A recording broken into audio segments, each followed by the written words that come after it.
In this video, here's what we'll cover. What pranayama actually is. Why breath changes the brain. 5 techniques and their uses. What the research shows. When breath work needs guidance.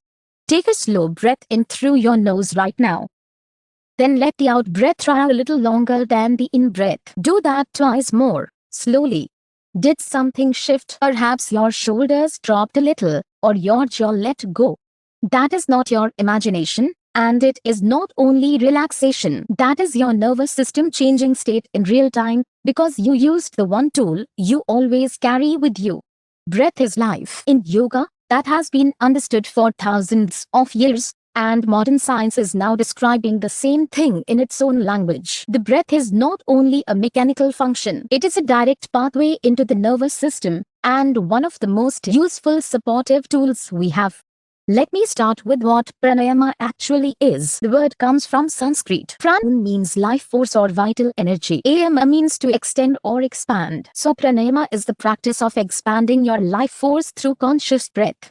People often ask how that differs from general breathwork. 3 things set it apart. The first is precision. Pranayama is made up of specific, named techniques with defined ratios of breathing in, holding, and breathing out, refined over centuries. The second is intention. The technique is chosen for a purpose: to calm, to energize, to balance, or to prepare for meditation, rather than applied to everyone in the same way. The third is an energetic understanding. Yogic tradition describes channels in the body, called nadis, that respond to breath. Both can be helpful, and the older tradition simply offers more depth if you stay with it.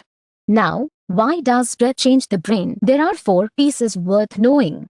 The first is the vagus nerve. It is the main channel of the rest, digest, and restore system, running from the brainstem through the chest and abdomen. Slow, extended out breaths activate its fibers and signal to the brain that the body is safe and can wind down its threat response. Vagal tone is the baseline activity of that nerve, and higher vagal tone is associated with steadier emotional regulation, better recovery from stress, and better overall mental health. Regular practice appears to raise it over time, which means the shift may be lasting rather than only momentary.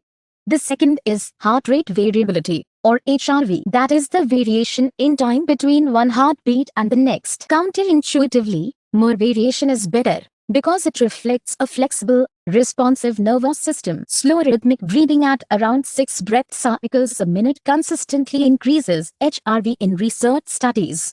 The third is CO2 tolerance. A lot of chronic anxiety goes hand in hand with a sensitized breathing response that reads normal CO2 levels as danger, which triggers overbreathing and keeps the cycle turning. Controlled breathing and gentle breath holds can help recalibrate that sensitivity. The fourth is balance. The autonomic nervous system sits on a spectrum between threat activation and rest. For many people, modern life keeps them stuck at the activated end. Breath is the only autonomic function that runs both automatically and under your own control, and that is why it works as a doorway. So which techniques and when? Let me walk you through 5. Nadi Shodhana, or alternate nostril breathing, uses the thumb and fingers to close one nostril at a time so the breath alternates sides. Around 5 to 10 minutes is typical. It is one of the gentlest and most widely suitable practices, and it suits general anxiety, agitation, or trouble concentrating. Bhramri, the humming bee breath, asks you to breathe in fully, then hum softly all the way through the out-breath with your mouth closed. The vibration stimulates the vagus nerve directly. It settles acute worry, anger, and sensory overwhelm, and children and teenagers often take to it because it feels a bit playful. Kapalabhati, the skull-shining breath, is rapid and forceful, and it is energizing rather than calming. It suits low energy and flatness, not distress. For 7-8 breathing means breathing in for a count of 4, holding for 7, and breathing out for 8. The long out breath and the hold make it a favorite for settling before sleep. Box breathing uses equal counts of 4 in, 4 held, 4 out, 4 held. It is portable, discreet, and often used in high-pressure work settings.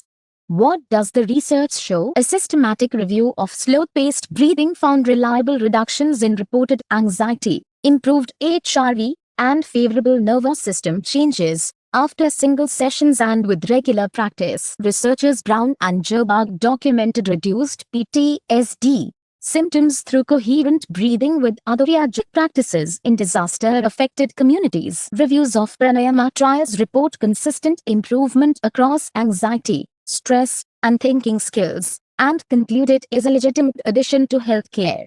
That word matters. Addition. Breathwork is a companion to good care, never a replacement for it. For clinical anxiety, depression, or trauma, evidence-based psychological therapy such as CBT, ACT, or EMDR, and medication where a doctor indicates it, remain the standard of care.